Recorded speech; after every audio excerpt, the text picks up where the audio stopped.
Friends, this is not footage from a Hollywood movie.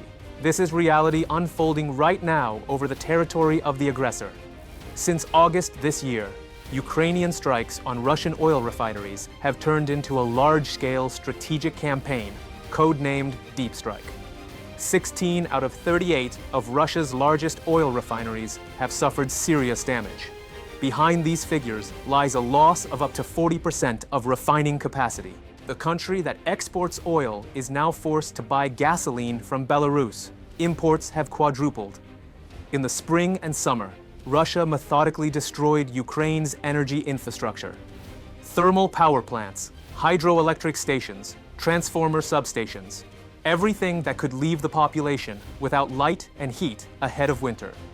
According to international observers, more than 80% of Ukraine's generating capacity has been damaged. In war, a simple law applies. If you strike at energy infrastructure, prepare for a response. Ukraine's response proved far more precise and effective than the Kremlin expected. It all began on August the 2nd. A Ukrainian Liutyi drone flew over 1,000 kilometers and struck the Novokubashevsky refinery near Samara, one of Rosneft's flagships.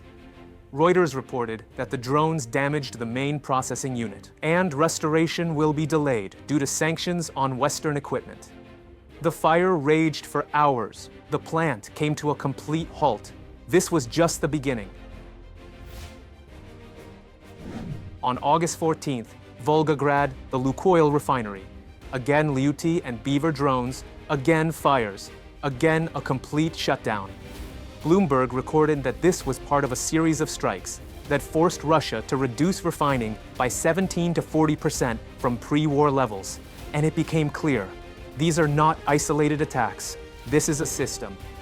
September became a turning point. Mid-month, a strike on Primorsk on the Baltic Sea, the region's largest export terminal. FP-1C drones hit oil storage tanks, paralyzing exports for weeks. On September 18th, Bashkortostan, the Gazprom Neftim Salavat refinery. Drones flew 1,300 kilometers from the Ukrainian border and struck the heart of the chemical production, damaging distillation units. The Economist emphasized that Ukrainian drones demonstrate impressive technological superiority, covering such distances with high accuracy. And then came the time for Ryazan. At the end of September, the armed forces of Ukraine struck the Ryazan refinery 3 times. This is one of Russia's largest complexes, with a capacity of 340,000 barrels per day. The first strike, September 5th, Liutyi drones destroyed cracking units. The second strike, a week later, advanced missile drones, Palyanytsia, damaged the distillation system. The third strike was fatal. The plant shut down to half capacity. The Economist stated directly, restoration is practically impossible without Western parts due to sanctions. This is part of a broader campaign targeting 85 strategic sites across Russia. The results were not long in coming. In Moscow, lines at gas stations stretched for kilometers. The authorities introduced rationing, a maximum of 30 liters per person. The Russian Deputy Prime Minister announced a ban on diesel and gasoline exports until the end of the year. For the front lines, this means a shortage of diesel for tanks and artillery, slowing the enemy's offensives. On September 24th, it was Novorossiysk's turn, the largest oil port on the Black Sea. Ukraine launched a combined attack. From the air, FP-1 drones. From the sea, Magura V-5 unmanned boats. The simultaneous strike from 2 directions paralyzed the entire terminal. The Office of Transneft, the monopolist managing all of Russia's oil pipelines, was damaged. 2 major terminals halted exports.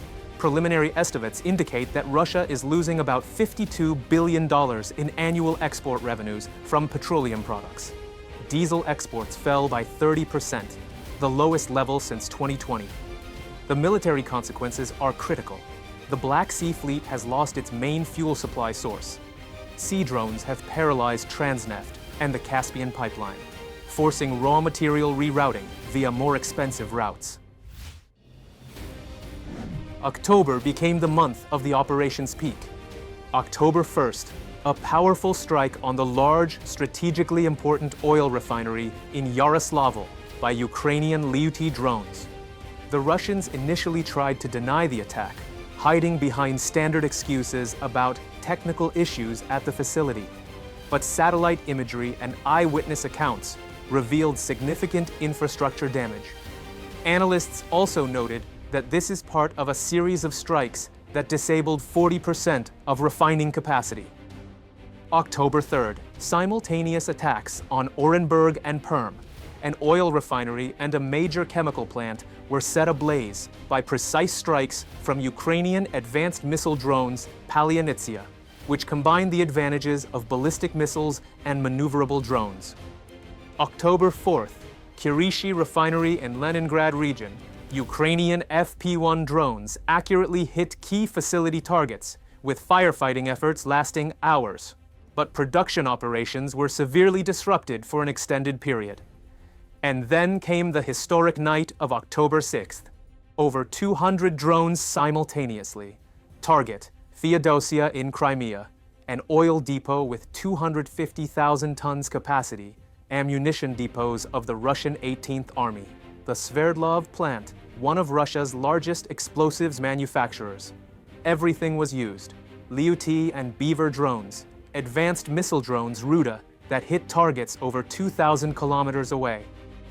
The Kiev Independent reports that explosions were visible for kilometers and fires caused blackouts in occupied Crimea. The oil depot is still burning a week after the attack. October 9th, attack on the Lukoil Korobkovsky gas processing plant in Volgograd region by Special Operations Forces drones, damaging the condenser. Business Insider noted that this seriously weakens Russia's energy sector. Additionally, a series of HIMARS strikes on Belgorod's energy infrastructure. The Liutyi power plant disconnected, leaving tens of thousands without power. October's results are staggering. 50% of gas stations in Crimea closed. Kilometer-long lines in Moscow, rationing to 30 liters. The army is redistributing resources, offensives slowing due to fuel shortages. Let's look at the facts coldly. Up to 40% of Russia's refining capacity has been knocked out. Diesel exports fell by 30%, the lowest level since 2020. Gasoline imports from Belarus quadrupled. In Crimea, 50% of gas stations are closed. BBC Verify calculated since August, 21 major refineries have been hit, 48% more than for the entire 2024 year.